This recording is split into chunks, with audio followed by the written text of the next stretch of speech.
Right now, as you watch this, millions of tiny philosophers are working beneath your feet. They've solved problems that humanity still struggles with.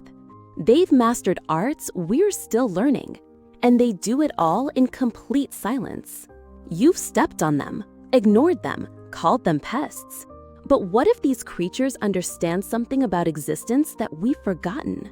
Every morning, an ant wakes up and begins its work. No coffee needed, no motivation required, no existential crisis about meaning or purpose. It simply acts. Meanwhile, humans lie in bed scrolling through their phones, wondering what their life is supposed to mean. We read self-help books, attend seminars, pay therapists, all searching for what the ant already knows. The ant doesn't search for purpose. It creates purpose through action. The action paradox. Jean-Paul Sartre spent years writing about how existence precedes essence, that we must create our own meaning rather than discover some pre-written destiny. The ant has been living this philosophy for 150 million years. Watch an ant for 5 minutes. It doesn't pause to contemplate whether its work matters. It doesn't question if carrying that crumb will change the world. It acts because action itself is the answer. We've complicated what should be simple.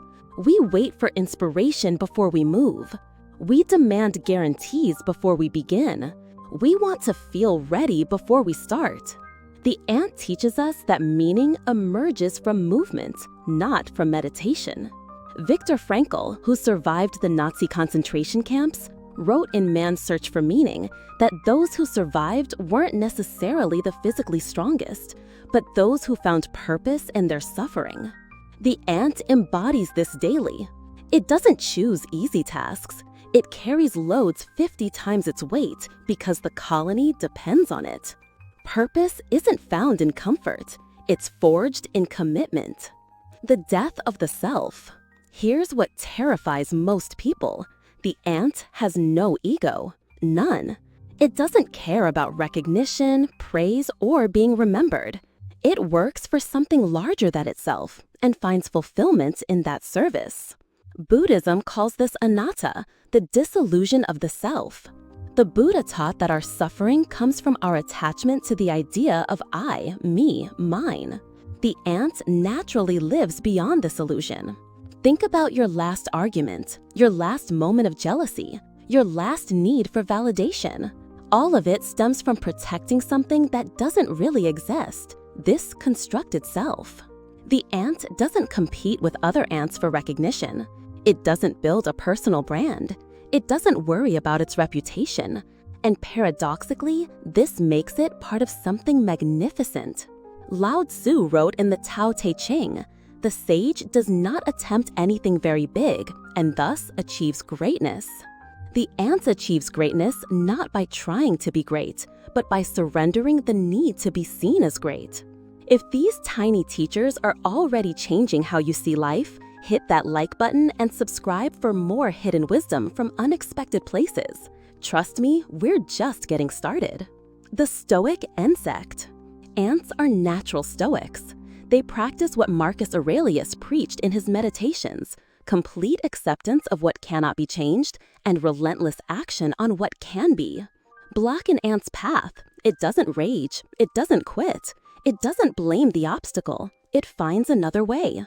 Destroy its home. It rebuilds. Kill its companions. It continues the mission. This isn't mindless persistence. It's philosophical mastery.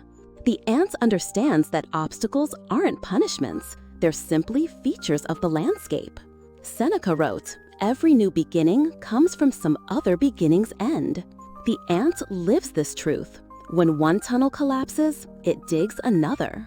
When winter comes, it adapts. When death arrives, the colony continues. We humans often treat setbacks as evidence that we're on the wrong path. The ant treats setbacks as proof that the path is worth walking. The Stoics taught that happiness comes not from getting what we want, but from wanting what we have and accepting what we cannot control. The ant wants nothing beyond its next task and accepts everything that comes with it. The Communist Colony. Karl Marx dreamed of a society where people worked according to their ability and received according to their need. The ant colony is Marx's vision perfected. No ant hoards food while others starve. No ant refuses to work while others labor. No ant claims ownership of what belongs to all. The means of production, the nest, the food, the tunnels belong to everyone and no one. But this isn't forced equality, it's chosen unity. The ant doesn't give up its individuality because it's commanded to.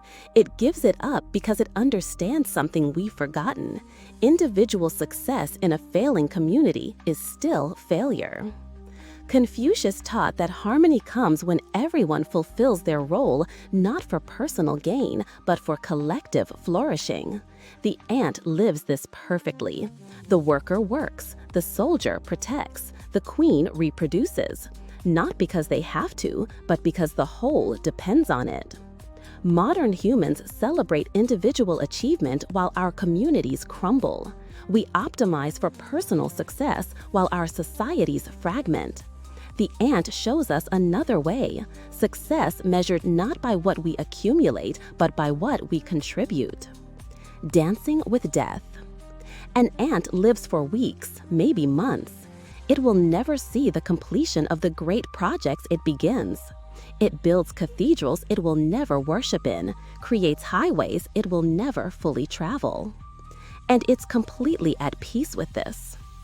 Albert Camus wrote about the absurd, the gap between our human need for meaning and the universe's apparent meaninglessness. His answer wasn't despair, but revolt. The struggle itself toward the heights is enough to fill a man's heart, he wrote in The Myth of Sisyphus. The ant is Camus' ideal.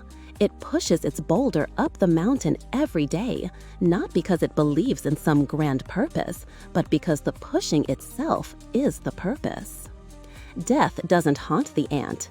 It doesn't waste time mourning what was or fearing what will be. It simply shows up, does its work, and trusts that its contribution matters, even if it never sees the final result. Epicurus taught that death is nothing to us, because when we exist, death is not yet present, and when death is present, we are not.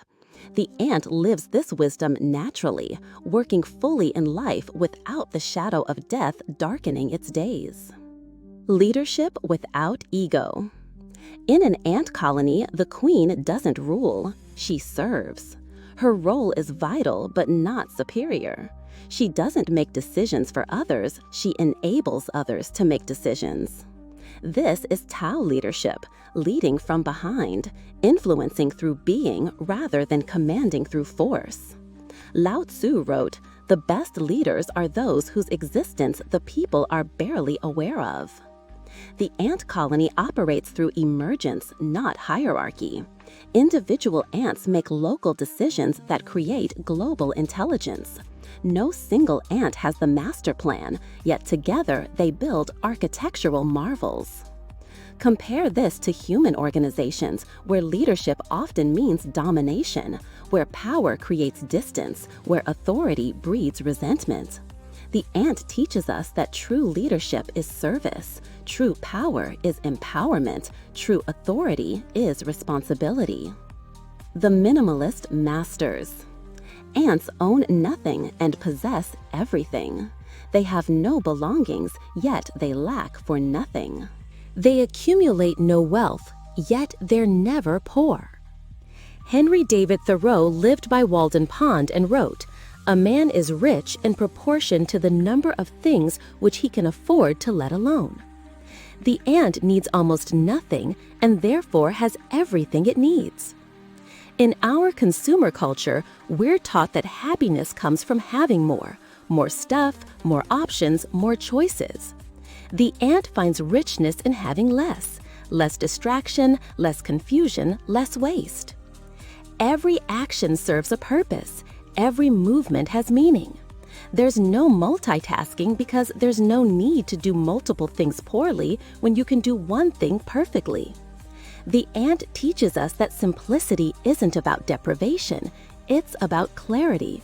When life has focus, everything becomes possible. Conclusion.